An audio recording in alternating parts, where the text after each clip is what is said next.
भगवान कृष्ण और सुदामा की मित्रता। प्राचीन काल की बात है जब भगवान कृष्ण और सुदामा की अद्वितीय मित्रता ने सभी को प्रेरित किया। दोनों ने गुरु सांदीपनी के आश्रम में साथ पढ़ाई की थी। वे दोनों बहुत ही अच्छे मित्र थे और हमेशा एक दूसरे के सुख दुख में साथ रहते थे। सुदामा एक गरीब ब्राह्मण थे जो अपने परिवार के साथ साधारण जीवन बिता रहे थे। दूसरी ओर भगवान कृष्ण मथुरा के राजा बन चुके थे और बाद में द्वारका के राजा भी बने। दोनों की सामाजिक स्थिति में बहुत बड़ा अंतर आ गया था, लेकिन उनकी मित्रता में कोई कमी नहीं आई। समय बीतता गया और सुदामा की आर्थिक स्थिति और खराब हो गई। उनके घर में खाने के लिए भी अन्न नहीं था। सुदामा की पत्नी ने एक दिन उनसे कहा, तुम्हारे मित्र कृष्ण अब द्वारका के राजा हैं, क्यों न तुम उनसे सहायता मांगने जाओ, शायद वे हमारी मदद करें। सुदामा को अपनी पत्नी की बात मानने में संकोच हो रहा था, लेकिन अंततः उन्होंने अपने पुराने मित्र से मिलने का निर्णय लिया।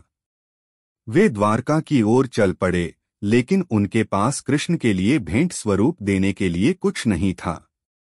अंततः उनकी पत्नी ने घर से थोड़ा सा चिवड़ा पोहा उन्हें दे दिया, जिसे सुदामा ने एक कपड़े में बांधकर अपने साथ ले लिया।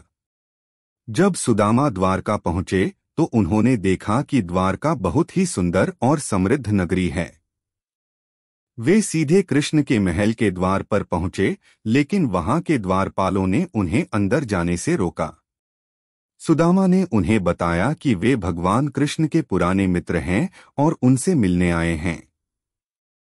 द्वारपालों ने यह सूचना कृष्ण तक पहुंचाई। भगवान कृष्ण ने जैसे ही सुना कि सुदामा द्वार पर खड़े हैं, वे तुरंत दौड़ते हुए बाहर आए और सुदामा को गले लगा लिया। उनके आंखों में पुराने मित्र को देखकर खुशी के आंसू आ गए। कृष्ण ने सुदामा का स्वागत बड़े प्रेम और आदर से किया और उन्हें अपने महल में ले गए। कृष्ण ने सुदामा के पैर धोए, उन्हें बैठाया और उनके लिए विशेष भोजन की व्यवस्था की। उन्होंने सुदामा से उनके हालचाल पूछे और उनके परिवार की स्थिति के बारे में जाना। सुदामा ने संकोच से कृष्ण को चिवड़ा भेंट किया।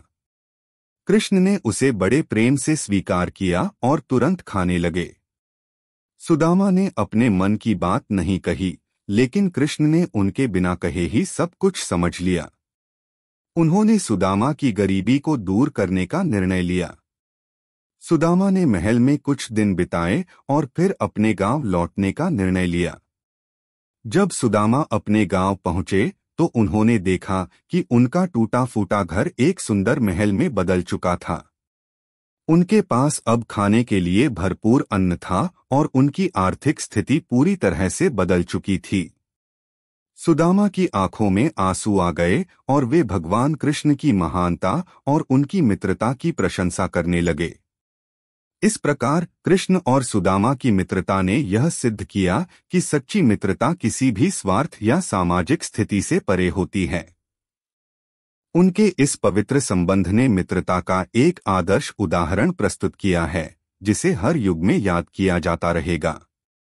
दोस्ती का यह पावन दिवस हम सबके जीवन में सच्ची मित्रता का महत्व याद दिलाता है। मित्रता दिवस की हार्दिक शुभकामनाएं।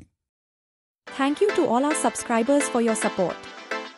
If you haven't subscribed yet, please subscribe, like, share, and press the bell icon for all notifications. Your support keeps us going. Thanks for watching our channel.